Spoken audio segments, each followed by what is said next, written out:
Esperluette. En mode festival. Bienvenue dans ce nouvel épisode dédié aux pépites du Festival of d'Avignon 2025. Ici, on prend le temps de découvrir le spectacle vivant, celles et ceux qui le font, mais pas juste le temps d'un spectacle. Ce que je vous propose, ce sont des rencontres avec un ou plusieurs artistes qui jouent à Avignon cet été. Aujourd'hui, je vous propose d'écouter mes retrouvailles avec Trinidad, qui vient présenter son nouveau spectacle, et pendant ce temps, Sigmund fredonne. Bonne écoute! Carte d'identité. Je suis Trinidad, comédienne, auteure, metteur en scène, plein de trucs quoi. Un peu de promo. C'est un nouveau spectacle que j'amène à Avignon, à mon 15e Avignon. C'est mon 15e. C'est le pendant masculin des Pendant ce temps Simone Veil, qui s'intitule Et pendant ce temps Sigmund fredonne. Cette fois-ci, je m'intéresse au silence des hommes et à leurs émotions. Si vous êtes dans un féminisme all-inclusive, on rassemble les hommes et les femmes pour avancer ensemble. Alors, je ne parle pas de Sigmund Freud, c'est pas un spectacle sur Freud. Là, en fait, j'utilise tous les outils que Freud nous a donnés pour essayer de comprendre ces hommes. En fait, une Miss Freud un peu atypique qui va essayer de les accoucher de leurs émotions, quoi. Derrière chaque homme, il y a une blessure. Ça se joue à 13h50 au 3S, c'est la nouvelle salle. C'est 3S 10e avenue. On est 10 avenue de la Triade à 13h50 du mardi au dimanche. Il s'est créé comment ce spectacle ? C'est une belle aventure. En fait, en 2015, on est venu jouer ici pendant ce temps Simone Veil et notre producteur a fait une soirée chez lui.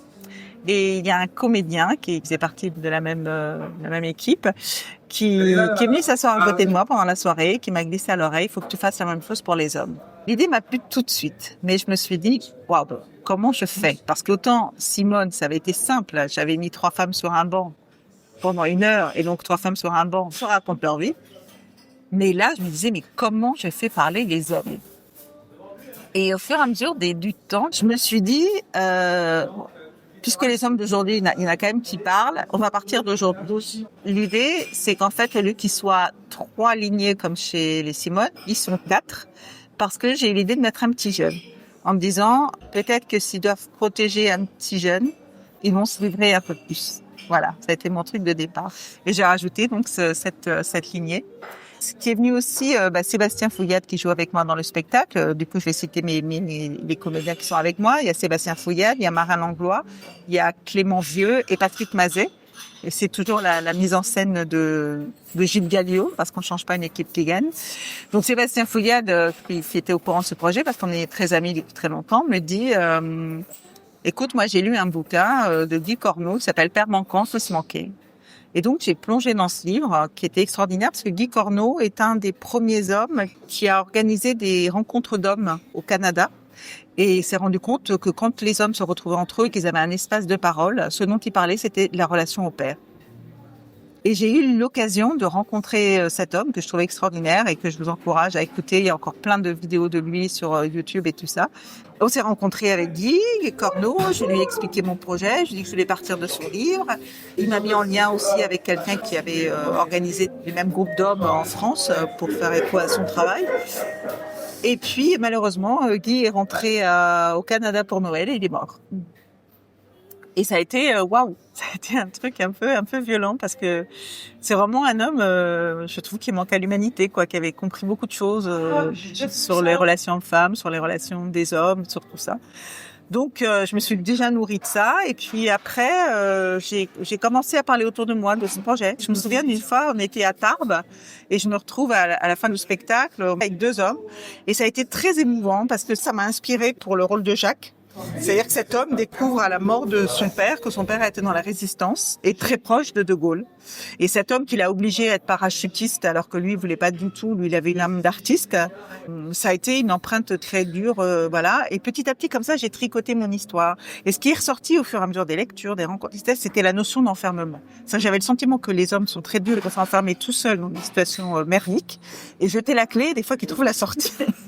Et je voulais donc, du coup, j'ai fait une lignée. Chaque lignée est enfermée pour des raisons différentes. Et alors, ça se destine à qui? Aux hommes, aux femmes À tout le monde. Moi, j'avais envie, parce que c'est mon credo depuis des années, c'est de dire, on ne pourra pas avancer si on n'avance pas ensemble. Hein. C'est une façon de dire aux femmes, les hommes ont aussi leur bagage. C'est une façon de dire aux hommes, voilà, peut-être pourquoi vous êtes enfermés dans ce silence. Parce qu'au fur et à mesure que j'écrivais, je voyais des choses comme ça qui ressortaient. Et je me disais, oui, mais c'est vrai que c'est guerre, cette violence. Il y a des répliques qui ont sauté parce qu'il a fallu faire des coupes. Mais à un moment donné, un des personnages disait, à qui vous voulez qu'on le raconte? À qui vous voulez qu'on le raconte? Nos enfants, on va essayer de leur offrir un bon avenir, et puis nos femmes, elles sont déjà assez souffert, quoi. Donc il reste avec ça, et ça se transmet parce que ça fait des trous dans les familles, parce que ça fait des souffrances. Et quand je vois encore qu'au XXIe siècle, il y a encore des gens qui parlent de guerre, moi je me dis mais c'est pas possible, c'est un cercle infernal et vicieux, quoi. Oui, il y a vraiment le poids du silence et tout l'impact de la guerre et du rôle de l'homme dans la guerre qui continue à nous habiter aujourd'hui. En fait, ce qu'on appelle le shell shock, donc le traumatisme de guerre, c'est reconnu depuis très très peu de temps. Ça fait très peu de temps qu'on reconnaît ça, quoi. Mais c'est dingue ce que ça dévaste, quoi. Et alors ça c'est important parce que je n'ai jamais rencontré quelqu'un qui me parle de la guerre d'Algérie. C'est une omerta. Il y a un silence là-dessus qui est dingue, quoi. Personne ne parle de la guerre d'Algérie. C'est épouvantable. Et donc ça a des impacts sur nos générations aujourd'hui, sur les hommes et sur les femmes. Bien sûr. Et qu'est-ce que tu as eu comme retour? Dimanche, j'ai cet homme qui était au premier rang, qui vient et qui me demande 3 textes. Et il aurait pu juste me dire les prénoms. Non, il m'a dit un pour moi et un pour mes fils. Et ça m'a énormément émue, énormément, parce que voilà, c'était lâcher l'air de rien.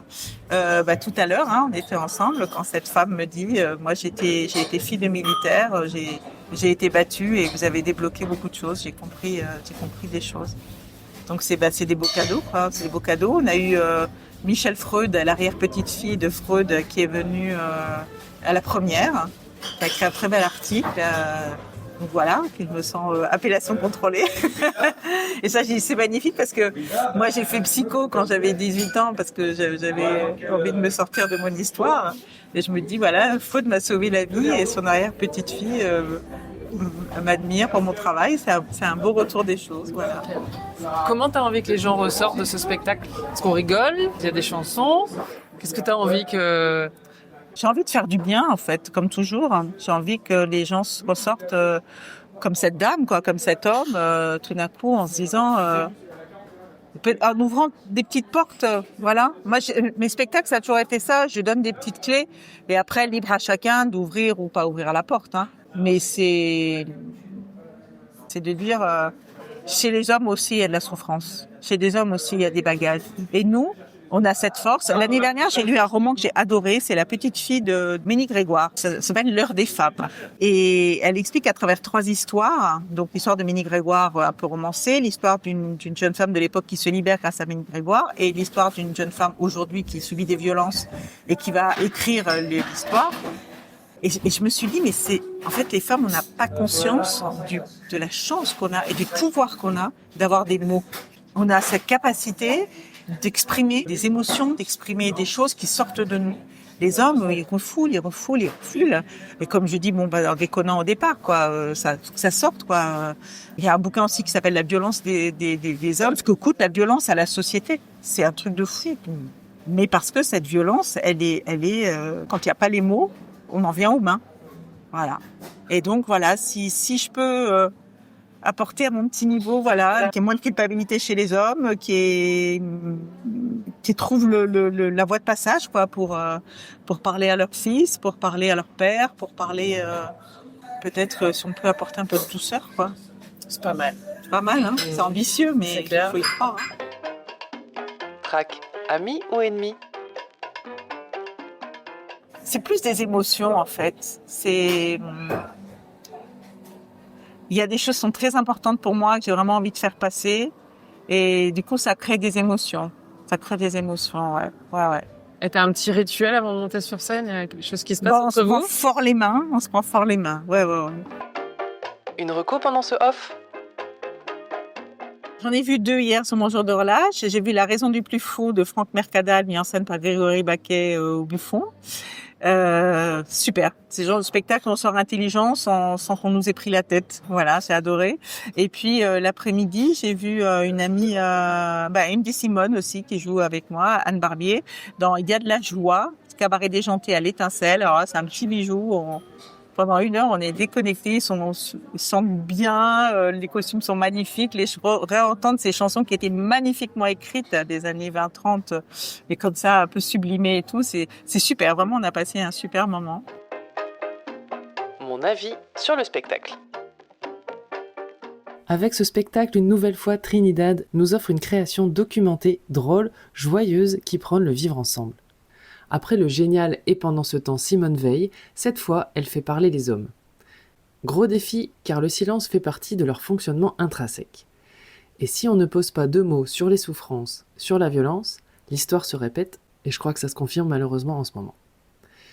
Et pendant ce temps, Sigmund Freud permet d'ouvrir cette parole, d'ouvrir les yeux, pas pour excuser, pas pour victimiser, mais pour casser le cercle vicieux et avancer ensemble, et pourquoi pas construire une société différente.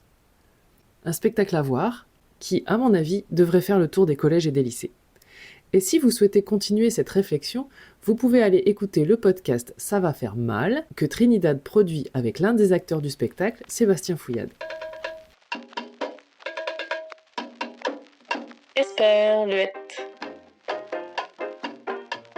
En mode festival.